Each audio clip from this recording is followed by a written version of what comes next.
ప్రజలకు నిజంగా ఏం కావాలి అనేది మనం కోరుకుంటున్నామా లేదా అనేది ఎప్పుడైనా సరే ఈ ప్రభుత్వాలు కానీ ఈ రాజకీయ పార్టీలు కానీ ఎప్పుడన్నా ఆలోచించాయా? మేనిఫెస్టోలో చాలా కార్యక్రమాలు పెట్టుకుంటున్నాయి. ఎన్ని ప్రభుత్వాలు వాళ్ళ మేనిఫెస్టోలకు అనుగుణంగా అధికారంలోకి వచ్చిన తర్వాత ఆ మేనిఫెస్టోని ఫుల్ఫిల్ చేయడం జరుగుతుంది.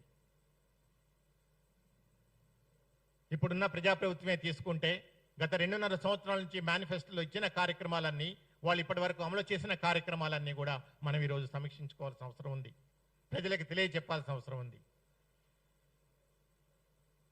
మీరు కేవలం పార్షల్గా ఇంప్లిమెంట్ చేయటం కాదు, మీరు ప్రజలకు ఒక హామీ ఇస్తున్నారు. నా పార్టీ ప్రభుత్వంలోకి అధికారంలోకి వచ్చిన తర్వాత మేము ఈ కార్యక్రమాలన్నీ, ఈ సంక్షేమ కార్యక్రమాలన్నీ, ఇలాంటి ప్రోగ్రామ్స్ అన్ని కూడా మేము చేస్తాం. ఈరోజు యువతకు సంబంధించి కానీ, మహిళలకు సంబంధించి కానివ్వండి, రైతులకు సంబంధించి కానివ్వండి, బడుగు బలహీన వర్గాలకు సంబంధించి కానీ మీరు ఇచ్చిన ఏదైతే హామీలు ఏమవుతున్నాయో అవి ఎంతవరకు అమలవుతున్నాయి?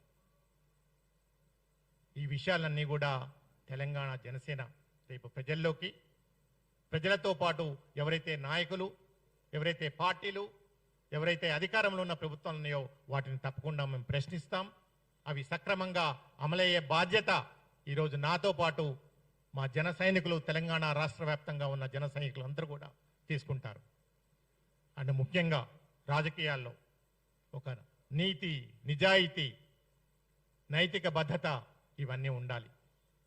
ఇక్కడ నేను చాలామంది ఈరోజు రాజకీయాలంటే ఎలా అయిపోయినాయి అంటే ఒక జవాబుదారీతనం లేకుండా పోయినాయి, పర్సనల్ ఇంట్రెస్ట్ ఎక్కువైపోయినాయి. ఎక్కడా కూడా ఒక accountability, social accountability, political accountability ఎక్కడ కూడా లేకుండా పోతున్నది. ట్రాన్స్పరెన్సీ లేకుండా పోతున్నది. గవర్నెన్స్, సోకాల్డ్ సుపరిపాలన ఏదైతే అనుకుంటున్నామో ఆ సుపరిపాలన ఈరోజు ప్రభుత్వాలు అందించలేకపోతున్నాయి. సో దానిలో భాగంగా జనసేన లక్ష్యం ఏదైతే ఉందో, మా 7 లక్ష్యాలతో పాటు మిగిలిన లక్ష్యాలు ప్రజలకు ఎప్పుడు అందుబాటులో ఉంటాం, ప్రజల సమస్యల్ని ఎలుగెత్తి చాటడం, వాటికి పరిష్కార మార్గాలు చూపెట్టడం, ప్రజల్ని చైతన్యపరచడం, ఇవే ధ్యేయంగా తెలంగాణ జనసేన పార్టీ ముందుకు వెళ్తుంది.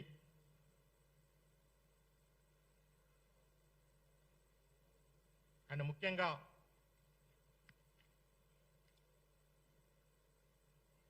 మీరు అనుకోవచ్చు, ఇంతకుముందు నేను డైరెక్టర్ ఆఫ్ హెల్త్గా ఉన్నప్పుడు కూడా రాజకీయాల్లో రావాలనే ఉద్దేశం, అలాగనే ఒక ప్రజాప్రతినిధిగా పోటీ చేయాలనే ఆకాంక్ష ప్రతి వ్యక్తులకు ఉంటాయి. వ్యక్తిగతంగా జీవితంలో ఎదగాలని చెప్పేసేసి, ప్రజలకి ఏదైతే ఆ భావం ఉందో మరింత సేవ అందించాలని చెప్పేసేసి, సో దానిలో భాగంగా నేను పనిచేయడం జరిగింది. బట్ ప్రస్తుతం ఈరోజు జనసేన రాజకీయ వేదికని ప్రజలకి మరింత విస్తృత సేవలు అందించడంలో భాగంగా నేను ఏదైతే ఈరోజు నా రాజకీయ ప్రయాణాన్ని ప్రారంభించానో,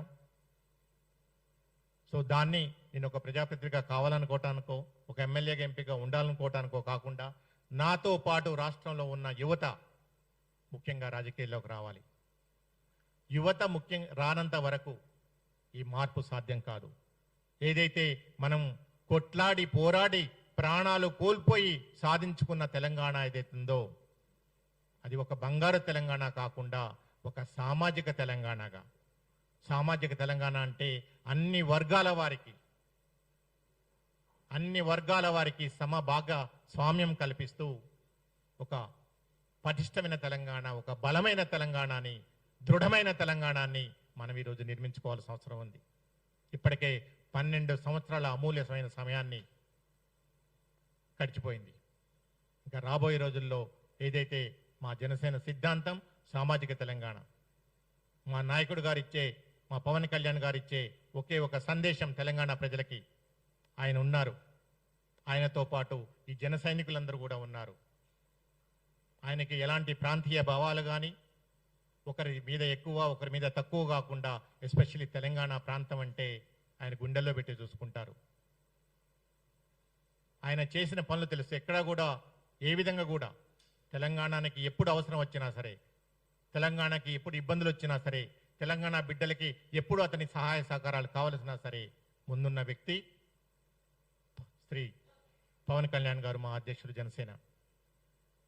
అండ్ ఇక్కడ వారికి లక్షలాది మంది అభిమానులు ఉన్నారు. చాలామంది ఆయన నాయకత్వాన్ని కోరుకునే వాళ్ళు ఉన్నారు. బట్ ఆయన ఇక్కడికి వచ్చేసి నాకేదో నాయకత్వం కావాలి, నేనేదో చేయాలి అని చెప్పి ఆయన అనుకోవట్లేదు.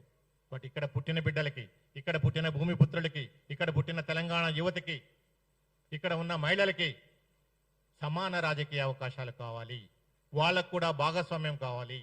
వాళ్ళందరూ కూడా రేపు ప్రజాప్రతినిధులై శాసనసభలోనో లోక్సభలోనో అడుగు పెట్టేసేసి తెలంగాణ సమస్యలని, తెలంగాణ ప్రజల గళాన్ని వెలుగెత్తి చాడాలి, వాటికి పరిష్కార మార్గాలు చూపెట్టాలి, వాటికి సక్రమమైన కార్యక్రమాలు నిర్వహించాలి. సో అలాంటి వ్యవస్థను నిర్మించాలి. ఒక సమాజ వ్యవస్థని, ఒక సామాజిక తెలంగాణని నిర్మించాలి. ఆ స్వప్నాన్ని సాకారం చేయాలని చెప్పేసి ఆయన ఎప్పుడు కూడా మాకు చెప్పడం జరిగింది. అండ్ ముఖ్యంగా ఈరోజు మీ ద్వారా నేను కానివ్వండి, మా జన సైనికులు కానివ్వండి, రాష్ట్ర వ్యాప్తంగా ఉన్నవాళ్ళు, ఆయన అభిమానులు కానివ్వండి, మేము ఎక్కడా కూడా వ్యక్తుల గురించి కానీ, వారి వ్యక్తిత్వాల గురించి కానీ, వ్యక్తిత్వ హననం గురించి కానీ, వారి కుటుంబ సభ్యుల గురించి కానీ వారు ఆల్రెడీ మాకు క్లియర్గా చెప్పడం జరిగింది. మేము మాట్లాడొద్దు. ఎవరైనా మాట్లాడి పొరపాటున మాట్లాడి ఉంటే కూడా మిమ్మల్ని మీ ద్వారా క్షమించమని కోరుకుంటున్నాం. అలాగనే మిగిలిన రాజకీయ పార్టీలను కానీ, ఆ రాజకీయ పార్టీలో ఉన్న నాయకులను కానివ్వండి, వాళ్ళ కార్యకర్తలను కానీ కూడా నేను కోరేది ఒక్కటే. ఎందుకంటే ఇంత పోరాడి సాధించుకున్న తెలంగాణ, ఇన్ని వందల మంది ప్రాణాలు బలిదానం చేసి సాధించుకున్న తెలంగాణ ఏదో మళ్ళీ మనం వెనక్కిపోవద్దు. దాన్ని సామాజిక తెలంగాణ వైపు అట్టడుగు వర్గాలు, బడుగు బలహీన వర్గాలకి సమాన ప్రాతినిధ్యం కల్పిస్తూ సో మనం ముందుకు వెళ్లాల్సిన అవసరం ఉన్నది. సో దానికోసం ఈరోజు తెలంగాణ రాష్ట్ర జనసేన అంకుఠిత దీక్షతో పనిచేస్తుంది. అలాగనే ఈ ప్రయాణంలో ఏదైతే ఉందో, మా ఆలోచనలకి, మా ఆశయాలకి, మా సిద్ధాంతాలకి, మా కార్యక్రమాలకి అనుగుణంగా ఎవరైతే మాతో కలిసి ప్రయాణం చేయాలనుకుంటారో వాళ్ళందరికీ కూడా ఇదే మా ఆహ్వానం. అండ్ ఎస్పెషల్కి యువత, మీరు ఏదైతే మార్పు చూడాలనుకుంటున్నారో, ఏదైతే మార్పు కోరుకుంటున్నారో అలాంటి మార్పు చూడాలంటే, ఎస్పెషల్లీ మన కుటుంబాలు బాగుపడాలంటే, ఎందుకంటే ప్రతి కుటుంబంలో ఒక యువతకు ఉద్యోగం వస్తే ఆ కుటుంబం మొత్తం కూడా దారిద్ర్య రేఖ నుంచి బయటపడాల్సిన అవసరం ఉంటుంది. అన్ని రకాలుగా ఆ కుటుంబం బాగుపడే అవకాశం ఉంటుంది. సో నిరుద్యోగాన్ని ఎలా తగ్గించాలి, క్వాలిటీ వైద్యాన్ని ఎలా అందించాలి, ఎడ్యుకేషన్ ఎలా అందించాలి, విద్యను ఎలా అందించాలి, ఏదైతే యువత సాధికారత, మహిళా సాధికారత ఏదైతే పేపర్ల మీద మాట్లాడుతున్నామో అది మనం నిజంగా చూపెట్టాలి. సో దానిలో భాగంగా మాతో కలిసి ప్రయాణం చేస్తున్న వాళ్ళందరికీ కూడా మా హృదయపూర్వక స్వాగతం. అండ్ మాతో కలిసి ప్రయాణం చేయొచ్చు. ఇక్కడ ఎవరికి వ్యక్తిగత ఇష్టాలు కానీ, రాగ ద్వేషాలు కానీ ఎలాంటివి కూడా లేవు. మా